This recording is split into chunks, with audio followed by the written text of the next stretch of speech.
سیدنا داؤد طائی رحمت اللہ تعالی علیہ نے حضرت امام جعفر صادق رضی اللہ تعالیٰ کی خدمت میں حاضر ہو کر عرض کی، آپ کیونکہ اہل بیت میں سے ہیں اس لیے مجھے کوئی نصیحت فرمائیے، لیکن وہ خاموش رہے۔ جب آپ نے دوبارہ عرض کی، اہل بیت ہونے کے اعتبار سے اللہ پاک نے آپ کو جو فضیلت بخشی ہے اس لحاظ سے نصیحت کرنا آپ کے لیے ضروری ہے۔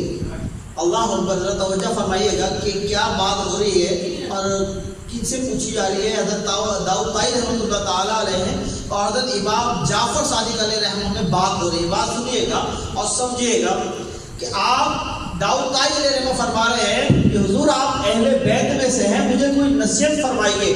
یہ سن کر امام جعفر صادق رحمۃ اللہ تعالیٰ علیہ نے فرمایا، مجھے تو خود یہ خوف لاحق ہے کہ کہیں قیامت کہ دن میرے جد اعلیٰ یعنی رسول اکرم نور مجسم شاہ بنی آدم صلی اللہ علیہ وسلم میرا ہاتھ پکڑ کر یہ نہ پوچھ لیں کہ تو نے خود میری پیروی کیوں نہیں کی، کیونکہ نجات کا تعلق نسب سے نہیں اعمال صالحہ پر موقوف ہے۔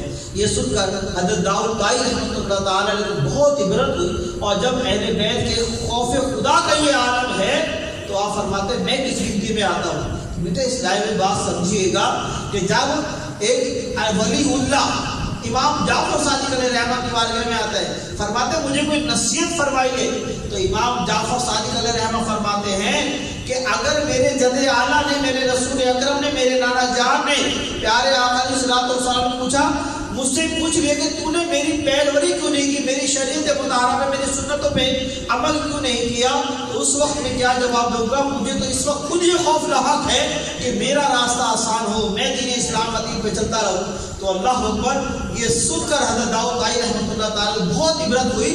جب اہل بیت، آپ فرماتے جب اہل بیت کے خوف خدا کا یہ عالم ہے تو میں کس گنتی میں آتا ہوں۔